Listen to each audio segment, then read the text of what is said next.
Dear friends, today the Republic of India is celebrating its 80th Independence Day. 8 decades ago, India broke free from colonial rule and embarked on a path of self-reliance and prosperity. क्या आपने कभी सोचा है कि Moscow के बर्फीले मैदानों से चली एक ट्रेन काबुल की पहाड़ियों को चीरती हुई सीधे दिल्ली के प्लेटफॉर्म पर आके रुक जाती है? मैं इसलिए बोल रहा हूँ और मेरा आपके लिए कोई गलत मेरी इंटेंशन गलत नहीं है समझने की। मैं इसलिए बोल रहा हूँ कि मैं नहीं समझा पाऊंगा क्योंकि आप एक बात बताइए। Significantly, this year also marks the 65th anniversary of the greatest feat of human space exploration, historic flight by Soviet cosmonaut Yuri Gagarin. क्या ये मुमकिन है कि जिस अफगानिस्तान को दुनिया ने युद्ध का मैदान मान लिया था, वही अफगानिस्तान अब भारत और रूस के बीच तरक्की का पुल बनेगा? जैसे कि हमारा नेशनल एंथम भी है, क्या वो मजहब के ऊपर है? मतलब आपके यहाँ मजहब के ऊपर होता है ये सब? नहीं होता। In November 1961, he visited India and said that India is very beautiful from above. वो एक बयान कि हम सिर्फ पैसेज देंगे सिर्फ एक वादा नहीं बल्कि सदियों पुरानी भू राजनीति को पलटने वाली ब्रह्मास्त्र है। आज मित्र देश में हम उस ना कि किसी एक मुसलमान ने ये कहा हो कि जी नेशनल एंथम या नेशनल सॉन्ग अगर कोई भी चीज, But it is even more beautiful on earth.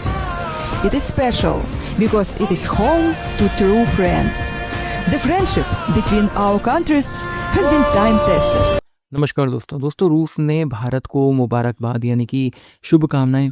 नमस्कार दोस्तों अंतरिक्ष से भारत को 15 अगस्त की स्वतंत्रता दिवस की 80वें स्वतंत्रता दिवस की शुभकामनाएं भेजी गई हैं और ये भेजी गई हैं रूस से, यानी रूस के जो अंतरिक्ष यात्री हैं उन्होंने भारत को विश किया है, बहुत ही शुभकामनाएं भेजी हैं 80वें स्वतंत्रता दिवस की, वो भी अंतरिक्ष से। और ये बहुत ही ज़बरदस्त चीज़ लग रही है क्योंकि रूस और भारत की जो दोस्ती है वो बहुत ज़्यादा मजबूत है और रूस किस तरह से भारत की मदद करता है और भारत ने जिस तरह से रूस की मदद की है यूक्रेन वॉर में, उसे देखने के बाद भारत और रूस काफ़ी क्लोज आ गए हैं और वो चीज़ बिल्कुल साफ दिखती है। और यही रीज़न है कि रूस के अंतरिक्ष यात्री अंतरिक्ष से भारत को शुभकामनाएं भेज रहे हैं, विश कर रहे हैं, तारीफ कर रहे हैं भारत की अंतरिक्ष से। अब ये सब देख के पाकिस्तानी जो हैं पूरी तरह से शॉक हो गए हैं। पाकिस्तानियों को समझ में नहीं आ रहा है कि भाई क्या किया जाए, किस तरह से इस चीज़ को निपटा जाए, क्योंकि पाकिस्तान के पास कुछ है नहीं और पाकिस्तान को अमेरिका इस तरह से कभी भी कोई स्वतंत्रता नहीं देता, किसी भी तरह की मुबारकबाद नहीं देता, बल्कि अमेरिका सिर्फ पाकिस्तान का इस्तेमाल करता है। अब ये सब देख के पाकिस्तानी पूरी तरह से शॉक्ड हैं। किस तरह के रिएक्शन आ रहे हैं पाकिस्तानी मीडिया से, ये देखने वाली बात है। और आप इस वीडियो को अंत तक जरूर देखिए। वीडियो अच्छा लगे तो लाइक और शेयर जरूर करें, चैनल को सब्सक्राइब करना ना भूलें और बेल का आइकन प्रेस कर दें लेटेस्ट नोटिफिकेशन। इसी के साथ साथ भारत और रूस की जो एक रेलवे चलाने की बात की जा रही है, उसे तालिबान ने जिस तरह से समर्थन किया है वो पाकिस्तान में पूरा हड़कंप मच गया उसके बाद। और वंदे मातरम, क्योंकि इस बार वंदे मातरम का भी गान होगा और इसे देखकर पाकिस्तानी पूरी तरह से शॉक्ड है कि कैसे भारत वंदे मातरम का गान करवा रहा है स्वतंत्रता दिवस पर, क्योंकि पाकिस्तानी को लगता है कि ये तो भाई एंटी मुस्लिम है। आप क्या सोचते हैं कमेंट बॉक्स में लिखिएगा, क्या वाकई वंदे मातरम एंटी मुस्लिम है? Dear friends, today the Republic of India is celebrating its 80th Independence Day. 8 decades ago, India broke free from colonial rule and embarked on a path of self-reliance and prosperity. Significantly, this year also marks the 65th anniversary of the greatest feat of human space exploration, historic flight by Soviet cosmonaut Yuri Gagarin. In November 1961, he visited India and said that India is very beautiful from above, but it is even more beautiful on earth.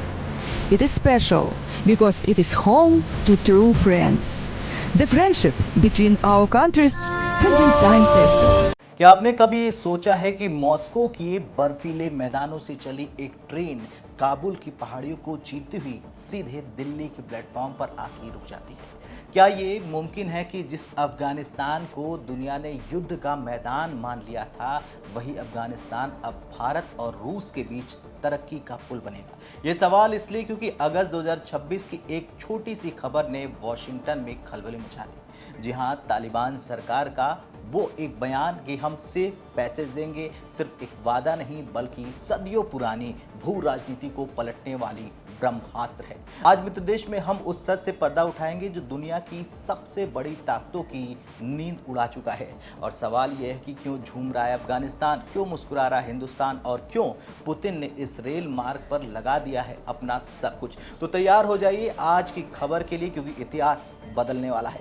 दरअसल रूसी media RT को दिए गए एक exclusive interview में तालिबान के प्रवक्ता अब्दुल रहमान हबीब ने वो शब्द कहे जो पिछले 20 सालों में कोई कह नहीं सका। उन्होंने कहा कि अफगानिस्तान एक महत्वपूर्ण भौगोलिक स्थान है और हम रूस से भारत तक रेल मार्ग का पूरा समर्थन करते हैं। अब इसका मतलब जानते हैं क्या आप? इसका मतलब है कि अफगानिस्तान अब खुद को आतंकी शरण स्थली नहीं बल्कि एशिया का ट्रांजिट हब बनाना चाहता है, ताकतवर बनना चाहता है। तालिबान जानता है कि अगर उसे अपनी अर्थव्यवस्था को बचाए रखना है तो उसे भारत और रूस जैसे दिग्गजों के हाथ थामने ही होंगे। और ये बयान जो तालिबान की ओर से आया है वो केवल एक राजनीतिक जुमला नहीं है, ये अफगानिस्तान की अस्तित्व की लड़ाई का सबसे बड़ा बयान है। अब यहाँ सवाल आता है रूस का, आखिर रूस को इतनी जल्दी क्यों है? दरअसल रूस इस वक्त दुनिया के सबसे कड़े प्रतिबंधों से जूझ रहा है। अमेरिका और यूरोप के उसके लिए पश्चिम के दरवाजे बंद हो चुके हैं। पुतिन जानते हैं कि भविष्य पूर्व यानी कि ईस्ट में है। वर्तमान में रूस से भारत माल पहुंचने में 40 से 45 दिन लगते हैं। स्वेज नहर की बाधाएं, लाल सागर में हुतियों का डर और पश्चिमी देशों की निगरानी। पुतिन इस समुद्री गुलामी को तोड़ना चाहते हैं। अगर अफगानिस्तान के रास्ते ये रेल लाइन शुरू होती है तो ये समय घटकर सिर्फ 10 से 15 दिन रह जाएगा। ये रूस के लिए सिर्फ व्यापार नहीं बल्कि अमेरिका को एक करारा जवाब हो। जब वो चाहे वो क्रॉस कर ले, जब मैं चाहूं मैं क्रॉस कर लूं। साहब वो बातें तो सारी ठीक हैं, लेकिन वो वंदे मातरम के 150 साल हो गए हैं। तो आपका जो MI-17 हेलीकॉप्टर है वो उसका फ्लैग लेके आएगा, उसको सुना है कानून साजी भी की जा रही है। अब इंडिया जो है वो जारी बात है, वहां पे यूनिफॉर्मिटी नहीं है रिलीजन्स की, मुख्तलिफ रिलीजन है, मुख्तलिफ सारा सिलसिला है।